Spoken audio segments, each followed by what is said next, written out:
हाय दोस्तों, आज के इस वीडियो में हम जानेंगे कि फ़ोनपे ऐप में न्यू बैंक अकाउंट कैसे लिंक करें। तो चलिए जान लेते हैं।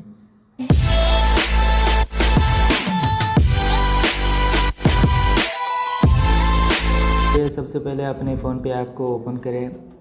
उसके बाद जो माय मनी का ऑप्शन आ रहा है नीचे, होम, स्टोर, इंश्योरेंस और माय मनी, इसके ऊपर क्लिक करें। उसके बाद यहाँ पे पेमेंट्स में के अंदर बैंक अकाउंट दिख रहा है, उसके ऊपर क्लिक करें। उसके बाद ऐड न्यू बैंक अकाउंट नीचे जो साइड नीचे सबसे लास्ट में जो दिख रहा है उसके ऊपर क्लिक करें। उसके बाद अपना बैंक सेलेक्ट करें। जैसे कि हम बैंक ऑफ बड़ौदा का सेलेक्ट कर रहे हैं तो बैंक ऑफ बड़ौदा पर क्लिक करें।